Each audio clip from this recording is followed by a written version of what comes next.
Sangkap ng pagpapaigting sa turismo ang mga inihaing pagkain ng bawat lugar. At kabilang sa mga nais mas makilala ng Tourism Department, ang mga putahing ipinagmamalaki ng Malabon. Yan ang report ni Nico Wahe.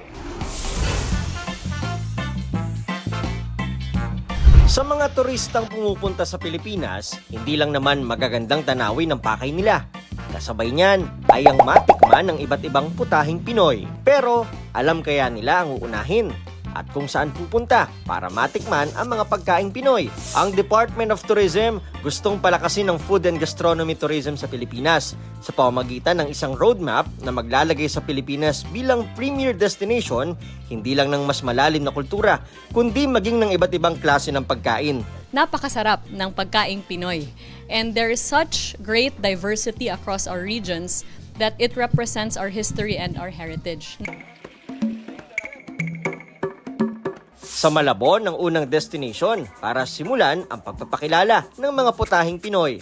Una na riyan ang Pansit Malabon, puto, at maging sa halo-halo at kakanin, kilala dyan ang Malabon. Nadiskubrihan po natin na napakasarap ng pagkain ng Malabon and that these are heritage dishes that have been passed on from one generation to another. Hindi po titipirin yung ingredients. Pag may natitira po sa hapon, pinamimigay na lang po namin kasi mas masarap po yung bagong luto. Parte rin ng proyekto ang Palengke Tourism. Gusto ng DOT na maging sentro rin ng mga palengke ng turismo pagdating sa pagkain. Dito sa palengke ng Concepcion Malabon, may dinadayong nagtitinda ng okoy. 1999 pa nang magsimula itong okoy ni JR dito sa Concepcion Malabon.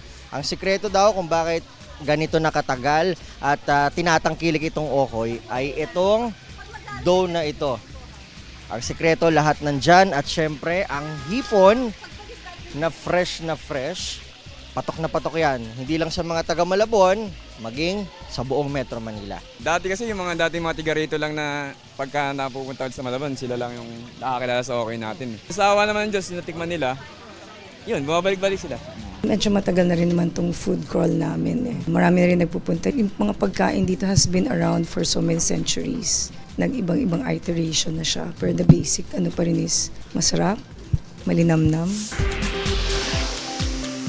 Sa bawat kain natin ng pagkaing Pinoy, hindi lang naman linamnam ang na-experience natin, kundi maging kultura at kasaysayan, nakaakibat ng bawat lasa. Nico Wahe, nagbabalita para sa GMA Integrated News.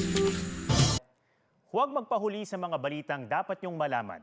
Mag-subscribe na sa GMA Integrated News sa YouTube.